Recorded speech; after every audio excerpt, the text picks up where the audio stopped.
अगर आपने अपना इनकम टैक्स रिटर्न यानी आईटीआर भर दिया है तो हो सकता है कि सबसे ज़रूरी काम अभी बाकी हो। वह ज़रूरी काम है आईटीआर को ई वेरीफाई करना, क्योंकि बहुत से लोग आईटीआर तो फाइल कर देते हैं लेकिन उसे ई वेरीफाई करना भूल जाते हैं।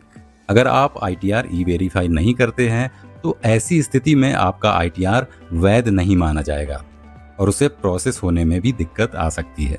इसलिए इस वीडियो में मैं आपको मोबाइल से आईटीआर का स्टेटस चेक करना और उसे ई वेरीफाई करना सब कुछ आसान भाषा में बताऊंगा। तो सबसे पहले आप अपने मोबाइल में income tax e filing portal खोलिए। इसके बाद अपने पैन नंबर और पासवर्ड से लॉगिन कर लीजिए। अब ऊपर ई फाइल पर क्लिक कीजिए। इसके बाद इनकम टैक्स रिटर्न्स पर क्लिक करें। अब व्यू फाइल्ड रिटर्न्स खोलें। अब अपना असेसमेंट ईयर चुनिए। यहाँ आपको कुछ स्टेटस दिखाई देंगे।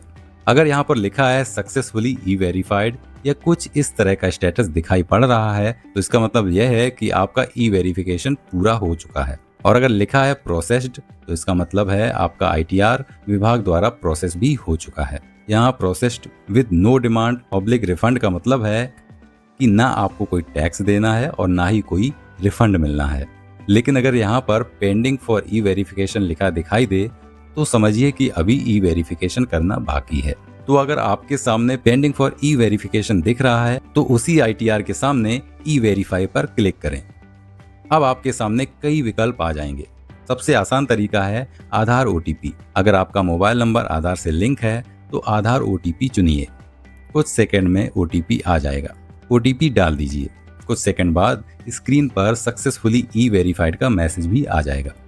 कई लोगों के साथ ऐसा होता है कि जब वे यहाँ सर्च बार में एक्नॉलेजमेंट नंबर डालते हैं तो आईटीआर दिखाई नहीं देता है या ई वेरीफाई का ऑप्शन नहीं आता है। ऐसी स्थिति में घबराने की कोई ज़रूरत नहीं है। सबसे पहले व्यू फाइल रिटर्न्स में जाकर स्टेटस ज़रूर चेक करें। अगर वहाँ पर पहले से ही सक्सेसफुली ई वेरीफाइड या प्रोसेस्ड लिखा हुआ है तो आपको दोबारा कुछ भी करने की ज़रूरत नहीं है। लेकिन अगर समय सीमा निकल चुकी है, जैसा कि इनकम टैक्स डिपार्टमेंट की गाइडलाइन के अनुसार आईटीआर फाइलिंग के 30 दिन के अंदर अगर ई वेरिफिकेशन नहीं हुआ है तो आपका आईटीआर अमान्य हो जाएगा। इसलिए हमेशा इस बात को जरूर याद रखिए कि आईटीआर भर देना ही काफी नहीं होता है, ई वेरिफिकेशन करना उससे भी ज्यादा जरूरी होता है।